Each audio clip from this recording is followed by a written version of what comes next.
อุละนอ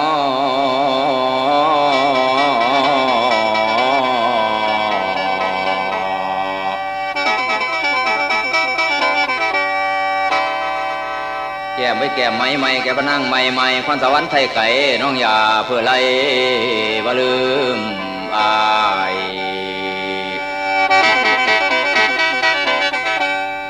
อุละนอนวันเอ๋ย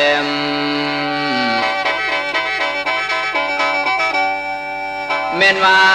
เด้อจังหวัดจักเก่าเรื่องบ่าเบาสีทนที่นำเบาเมียยากแค้นข้าวแค้นมโนลาไปเจ้าบิดเวินเจิดเวินผู้เดียวไปหวังขึ้นบานเก่าหลังสั่งเด้อนางเลยจังสั่งยาเหลวคือปีกบิดบนหางหัวศกเวินเลยถึงบานปากข้านเขาไปสีทนแค้นคังที่เดินนางนาดมาที่เดินดันดุงต่ำก้มเบาเลวเลยสั่งมารดาบิดด่าเอ้ยอยู่ดีเด้อเจ้าว่าสิเอาตนเขาไปเดินตามน้ำปลามโนลาน้องแก้วปานนี้อยู่ใสลัดใส่ไม้ห่วยหอมผู้ผาได้ยินกาอุลานอเว้าว้อนไว้ไม่นั่งน้ำเอิญเถิดตังเราไปกาเว้ามันทำให้ติดตอกสะไปน้ำหนองชูย้ำผิวไปกำเขาเงินจุงกุมมีป่าหอหงไปโน่นบานบ่อเห็ดกำจ้องเว้นจะในหางไก่นางบ่เห็ดทิ้งบางยางดงน้ำจีไต่ดงนี่ไปเลยไปดงไม้มีไม้กายไม้เลี้ยนล้อมป่าเป่าเลยลวงเขาถึงเขตลือสีผู้มีถามข้าวขาดบ้านนองจอมสินไทยเน่าดงคงป่าหินเนี้ยขาน้อยมานีบ่เดลือสีตานบอกข้าวสีทดมนุราบินบ่นลวงไปแต่หลายมือนั่งงมหน่อยได้เอาแวนลงฝากจังตั้งคอไว้จะเดินดันดุงไป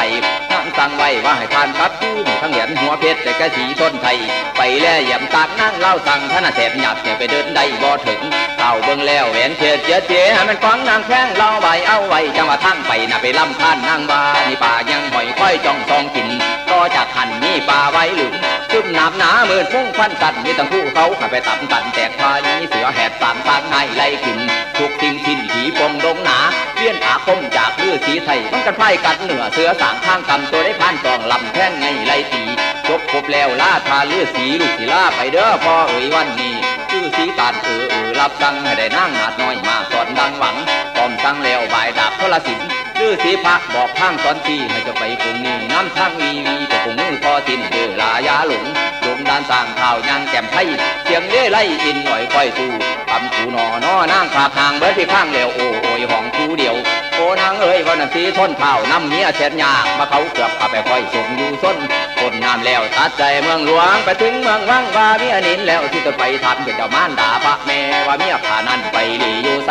แม่บอกให้ว่าหนีแต่นั่นดนต้องเฮือนหนี4 เดือนนี้จอยจะยิ่งคำหน่อยของนางเบาแม่นางขอติดไปนำคนแม่ไปจังไรให้บอกคิดว่าชีวิตนี้อย่ามีใจคิดน้ำผานิ่งน้ำแก้วหนีไปแล้วล่าไล่ไก่ออกห้อยบุญเขาเจ้าน้ำคำเกลือข้าวเอาละนอกแต่พ่อปัดนี้ตีขวัญให้คนฟังคลองให้พ่อแม่พี่น้องฟังแก่งสู่อันเสียหน้านวลส่วนอายแน่นาเท่านั้นนาโอ้ยโอ้ยโอ้ย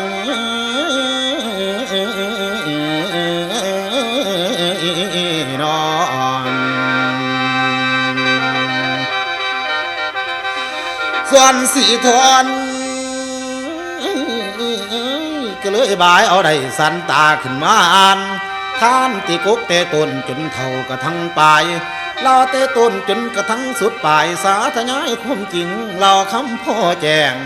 นางเราแปลงสันใส่ทูตาตกแต่งเขียนขีดเต็มจมอหน่อยฝากพี่สายว่าโอ้น้องสารนี้คือสันสีสันสอยสันพนงนางหน่อยมโนท้อยเป็นคนแต่งนับแต่พัดผ้าอายคงสบายหน่อยหนึ่งบ่มีแล้วมีตีมือหนึ่งเจ็ดมีตีมือหนึ่งไข่มือหนึ่งเฮมให้หาอายในสู่วันสารนี้ซื้ออาวุธกระสันเอามาโนในสิแตกแรงตายแล้วหัวของหักของแพงน้องได้จำจากอายไก่ข่างห่างนครตกมากล้ามผู้เงินบ้านน้องอยู่หนูจึงเขียนขีดแต้มจะมอให้ใส่พี่สายอายอดสาหลักแข่งข้ามผู้หน่วยนามาเนาะพี่อดสาหลักขาข้ามผู้หน่วยกวงมุมปักเสือเรือปักสร้างพงอายกระแมนมา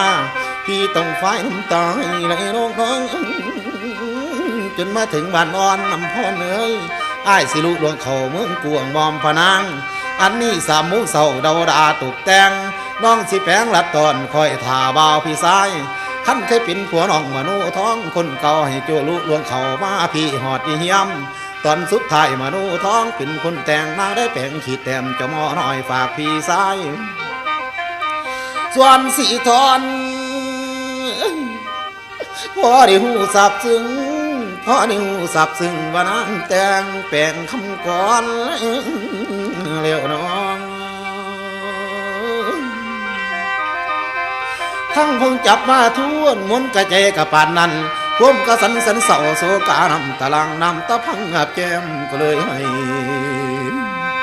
หลุดว่าโอ้ยหลุดว่าโอ้ย